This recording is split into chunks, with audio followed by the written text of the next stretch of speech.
আসসালামু আলাইকুম, কেমন আছেন সবাই? সবাইকে শরতের সকালের শুভেচ্ছা। যে ইতিমধ্যে শরৎকাল শুরু হয়ে গেছে, আর কার কার জানি শরৎ ভালো লাগে আমি জানি না। আমার তো ব্যক্তিগতভাবে খুবই খুবই ভালো লাগে শরৎকাল। শরতের সকাল, শরতের সন্ধ্যা সব মিলে যেন একটা সুন্দরের মাখামাখি অনুভূতিটা আসলে অন্যরকম। তো দেখেন, আমি এখানে ফার্সে মাছ দিয়ে এই সবজিটা রান্না করব। এই সবজিটা অনেকেই চিনতে পারছেন। তো আমি আবারও বলি, এটা হচ্ছে অনেক অঞ্চলে ধুন্দল বলে, পল্লা বলে, আর কি মালঞ্চও বলে। তো হচ্ছে এখানে আমি যে সবজিটা নিয়েছি, এই সবজিটা প্রায়শই আমরা খেয়ে থাকি এবং সব মাছের পাশে দিয়ে থাকি। তো এই সবজিটা খেতে খুবই খুবই টেস্ট। আপনারা যে কোনো মাছের সাথে এটা দিতে পারেন। তো আমি এখানে মাছটা ভাজি করার জন্য প্রস্তুত করছি। পরিমাণ মতো লবণ দিয়েছি, হলুদ দিচ্ছি। হলুদ লবণের মিশ্রণটা আপনি হাত দিয়ে সুন্দর করে মাখিয়ে নেবেন, বা আমিও নিচ্ছি, দেখেন যেন হলুদ লবণ সব কিছু সুন্দরভাবে মাছের গায়ে মিশে যায়, এইটা খেয়াল করতে হবে। তো আমি একটাই পাত্রে মাখাচ্ছি, যেহেতু আমি পাশে রাখা যে সবজিটা ওইটাও আমি হালকা তেলে ভাজি করে নেব। চলুন এবার দেখা যাক ভাজি করার প্রসেস। তো দেখেন চুলা জ্বলছে, তার মনের সুখে কাঠ দিয়ে রান্না করছি। তো আসলে আমরা যারা বাহিরে থাকি, ভাড়া থাকি, তো কার্যক্ষেত্রে আমাদের গ্যাসে রান্না করতে হয়। তো অনেক দিন পর যখন বাড়িতে যে গ্যাসের চুলা বাদে মাটির চুলায় রান্না করি, এবং মাটির চুলার রান্নাটা খেতে অনেক টেস্ট, অনেক আপুরাও এটা ইতিমধ্যে বলেছেন।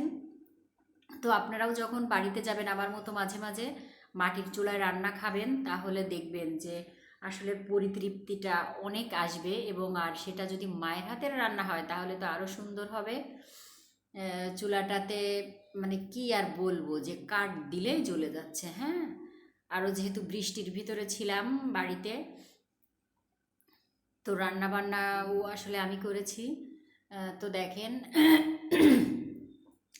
রান্নার ভেতরে মজা আছে অনেক। হ্যাঁ, আমার অলরেডি মাছ ভাজি করা হয়ে গেছে। আমি বলেছিলাম সবজিটা একটু হালকা আছে ভাজি করে নেব।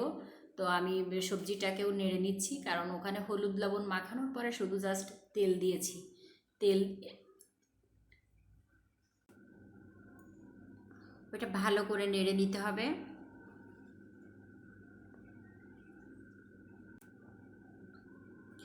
এখন দেখেন মশলাটাকে ওখানে মিক্সড করে নিয়েছি। ওখানে দিয়েছি আমি পেঁয়াজের পেস্ট দিয়েছি, রসুনের পেস্ট দিয়েছি, এবং হালকা পরিমাণ আদা দিয়েছিলাম। তো এবার দেখছেন যে লবণ দেওয়ার পরে হলুদটাকে আমি পানিতে মিক্সড করে দিয়েছি। অনেক সময় হয় কি যে হলুদ যদি বাড়িতে এনে রাখা থাকে তাহলে একটু দেখবেন দলা দলা হয়ে যায়।